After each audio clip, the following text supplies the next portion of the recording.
Welcome back to Manu Samit YouTube channel.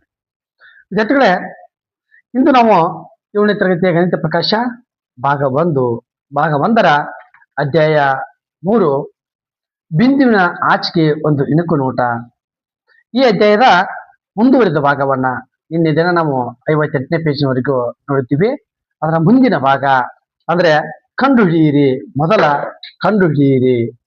ಈ ಕಂಡುಹಿಡಿಯಿರಿ ಹಾಗೂ ಇದರ ಮುಂದಿನ ಭಾಗವನ್ನ ಅಂದ್ರೆ 60ನೇ ಪೇಜ್ನ ಕಂಡುಹಿಡಿಯಿರಿ ಹಾಗೂ ಅದರ ಮುಂದಿನ ಭಾಗವನ್ನು ಕುರಿತು ಇಂದು ನಾವು ತಿಳಿದುಕೊಳ್ಳೋಣ.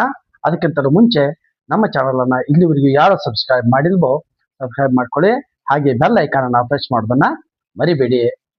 ಬನ್ನಿ ವಿದ್ಯಾರ್ಥಿಗಳೇ, ಇಲ್ಲಿ ಮೊದಲನೇ ಲೆಕ್ಕವನ್ನ ನಾವೀಗ ನೋಡೋಣ. 10ನೇ 3 ಪ್ಲಸ್ 3 3ನೇ 4 ಕೊಟ್ಟಿದ್ದಾರ. ಹೀಗೆ ಒಂದು ಛೇದಗಳನ್ನ ನಾವು ಸಮ ಮಾಡ್ಕೊಂಡು ಅಂದ್ರೆ ನಮ್ಗೆ ಈಸಿ ಅನ್ಸುತ್ತೆ. ಈಗ ನಾವು ಇದನ್ನ 100 ಮಾಡಿದೀವಿ ಅಂದ್ರ 100ನೇ ಎಷ್ಟಾಗುತ್ತೆ, 1 ಪ್ಲಸ್ ಆಗುತ್ತೆ 30 ಆಗುತ್ತೆ. 3 100ನೇ 4 ಇಸ್ಕೊಲ್ಟು ಈ 3ಅನ್ನ ಸಪರೇಟ್ ಇಟ್ಬಿಡೋಣ. ಬ್ರಾಕೆಟ್ 100ನೇ 30 ಪ್ಲಸ್ 100ನೇ 4 ಇಸ್ಕೊಲ್ಟು 3 30 ಪ್ಲಸ್ 4 34. ಈ ರೀತಿಯಾದಂತ ಆನ್ಸರ್ ಇಲ್ಲಿ ನಮಗೆ ಭಿನ್ನ ರಾಶಿ ಒಳಗೆ ಬರೆಯುತ್ತೆ. ಇದನ್ನ ನಾವು ದಶಮಾಂಶ ಒಳಗೆ ಬರೆದಾದ್ರೆ 3.34 ಬರುತ್ತೆ. 3.34 ಇರುತ್ತೆ ಆಗುತ್ತೆ. ಈಗ ಬಿ ಲೆಕ್ಕವನ್ನು ನೋಡೋಣ. ಬಿ ಲೆಕ್ಕವನ್ನ ಈಗ ನಾವು ನೋಡೋಣ. ಬಿ ಲೆಕ್ಕ ಏನಿದೆಪ್ಪ ಅಂದ್ರೆ 9 10ನೇ 5 ನೋಡಿ, ಇಲ್ಲಿ ಅವನ್ನ ಜಾಯಿಂಟ್ ಆಗಿ ಕೊಟ್ಬಿಟ್ಟಿರ್ತಾರ. 100 100ನೇ 7 ಪ್ಲಸ್ 2 10ನೇ 1 ಮತ್ತೆ 100ನೇ 3 ಇದೆ.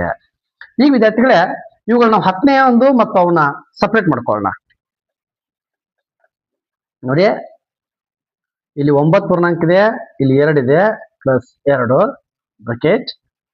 ಈಗ 10ನೇ 5 ಪ್ಲಸ್ 10ನೇ 1 ನೆಕ್ಸ್ಟ್ ಪ್ಲಸ್ ಏನಿದೆ, 100ನೇ 7 ಪ್ಲಸ್ 100ನೇ 3 ಇಸ್ಕೊಲ್ ಟು 11 10ನೇ 6 ಪ್ಲಸ್ ನೋಡಿ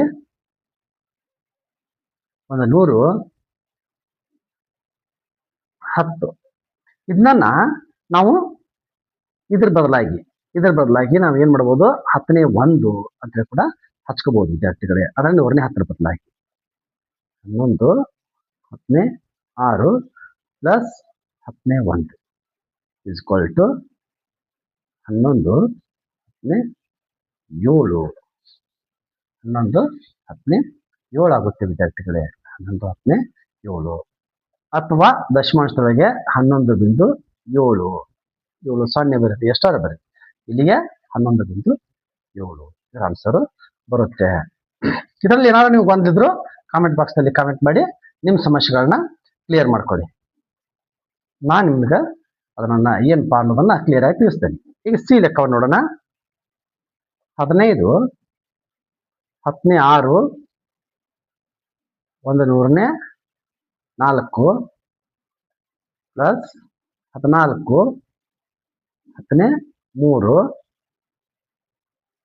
100ನೇ 6 ಅಂದ್ರೆ ನಾವು ಮೊದಲು 14 ಪೂರ್ಣಾಂಕ 10 ಮೂರಾಂಶ ಅಂತ ಓದ್ತಿದ್ದೀವಿ.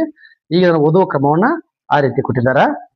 ಈಗ ಮೊದಲು ನಾವು ಏನ್ ಮಾಡೋಣ, ಈ 10ನೇ ಅಂಶಗಳನ್ನ ಸೈಡ್ ತಗೋಣ.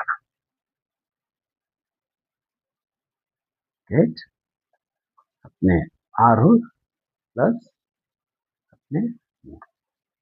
ಇನ್ನ ಇದ್ರ ಮುಂದುವರೆದದ್ದು 100ನೇದನ್ನು ತಗೋಣ. ಇದೊಂದು ಬಕೆಟ್ ಆಯ್ತು.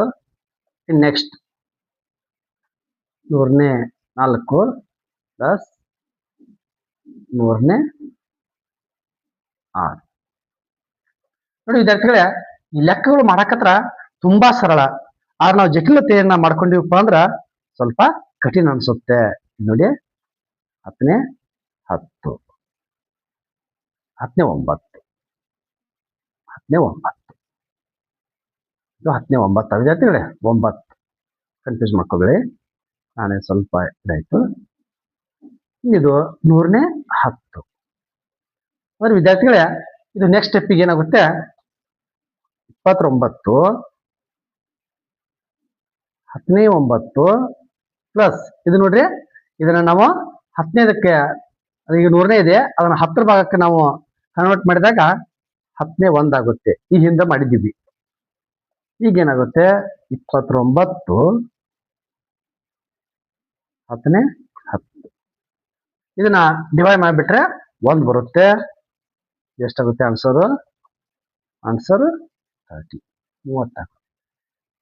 ಇದ್ರ ಉತ್ತರ ಬರೋಬ್ಬರಿ ಎಷ್ಟು ಬರುತ್ತೆ 30 ಬರುತ್ತೆ. ವಿದ್ಯಾರ್ಥಿಗಳೇ ಇಲ್ಲಿ ನಾವು 4 ಮತ್ತು 5ನೇ ಲೆಕ್ಕವನ್ನು ನೋಡೋಣ. ಇಲ್ಲಿ 7 1/100ನೇ 7 ಇದೆ, -4 1/100ನೇ 4 ಇದೆ, ಛೇದಗಳು 2 100 ಇವೆ. ಆಗ ನಾವು ಈ ಪೂರ್ಣಾಂಕಗಳನ್ನ ಇಲ್ಲಿ ನಾವೇನ್ ಮಾಡೋಣ ಸಪರೇಟ್ ಆಗಿ ವ್ಯವಕಲನ ಮಾಡ್ಕೊಳ್ಳೋಣ. ಹಾಗೆ ಬ್ರಾಕೆಟ್ ಹಾಕಿ ಈ 100ನೇ 7 ಮತ್ತು 100ನೇ 4 ನಾವು ಏನ್ ಮಾಡೋಣ ವ್ಯತ್ಯಾಸವನ್ನು ಕಂಡುಹಿಡ್ಕೊಳ್ಳೋಣ. ಯಾಕೆ ಇಲ್ಲಿ 2 ಛೇದಗಳು ಸೇಮ್ ಇವೆ ಅಂದ್ರೆ ಸೇಮ್ ಬರುತ್ತೆ. ಈ ಏನಪ್ಪಾ ಅಂದ್ರೆ ನಾವು ಪೂರ್ಣಾಂಕ ಅಂತೇಳಿ ಮೊದಲು ಕರಿತಿದ್ದೀವಿ. ಈ ಪೂರ್ಣ ಅಂಶ 3 7ರಾಗ 4 ಹೋದ್ರೆ 3 ಬರುತ್ತೆ. 100 1/100ನೇ 3 3 1/100ನೇ 3 ಬರುತ್ತೆ. ಅದನ್ನ ದಶಮಾಂಶದಲ್ಲಿ ಬರೆದಾಗ ಏನ್ ಬರುತ್ತೆ ವಿದ್ಯಾರ್ಥಿಗಳೇ 3.03 ಬರುತ್ತೆ. ಇನ್ನ 5ನೇ ಲೆಕ್ಕಕ್ಕೆ ಹೋಗೋಣ. ಇದು 8 1/100ನೇ 6 -5 1/100ನೇ 3. ಇಲ್ಲಿ ನಾವು ಇದನ್ನ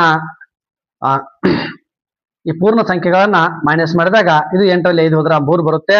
ನೀವೆರಡು ಛೇದಗಳು ಸೇಮ್ ಇರುವಾಗ 1/100ನೇ 6 - 3 ಅಂದ್ರೆ 3 1/100ನೇ 3 ಬರುತ್ತೆ.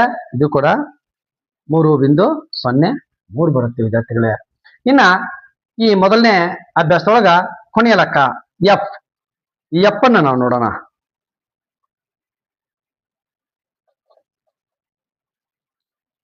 ಹನ್ನೆರಡು ಅವರು 100ನೇ 6 ಕೊಟ್ಟಾರ. ಇದು 100ನೇ 6 ಆಗೋದಿಲ್ಲ ವಿದ್ಯಾರ್ಥಿಗಳೇ. ಈಗ ನಾನು ಅವ್ರು ಕೊಟ್ಟಂಗನ ಹಚ್ಕೊಳಕತ್ತಾನಿ. ಅದನ್ನ 100ನ್ನ ತೆಗೆದು ನಾವು 10 ಮಾಡ್ಕೋಬೇಕಾಗುತ್ತೆ. ಯಾಕೆ ಈ ಮ್ಯಾಗಿನ ಲೆಕ್ಕದಲ್ಲಿ ನಿಮಗೆ ಗುರ್ತಿದೆ. ಇದನ್ನ ನಾವು ಏನ್ ಮಾಡೋಣ 10ನೇ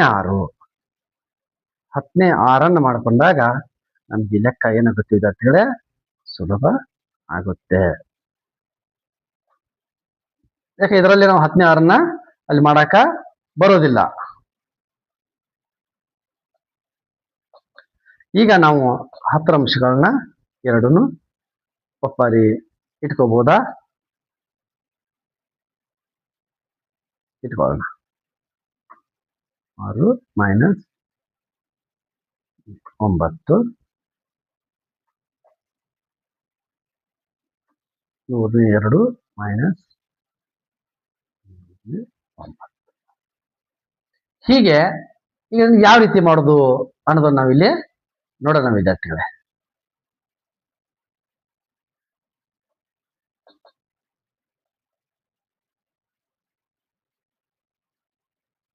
ನೋಡ್ರಿ 6ರಲ್ಲಿ ಕಡಿಮೆ ಅಂಶಗಳಲ್ಲಿ ಜಾಸ್ತಿ ಹೋಗೋದಲ್ಲ. ಇಲ್ಲಿ ಒಂದು ಅಂಶವನ್ನ ನಾವು ಇಲ್ಲಿ ತಗೋದು ಅಂದ್ರೆ 11 10ನೇ 16 -9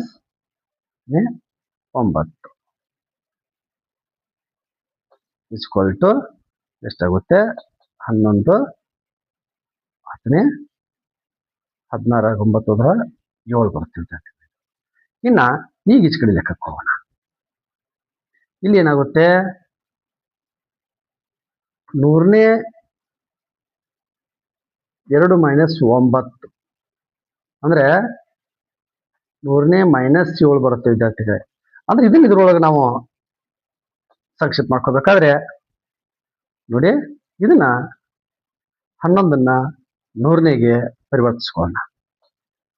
100ನೇ 70 ಆಗುತ್ತೆ ಮೈನಸ್ 100ನೇ 7.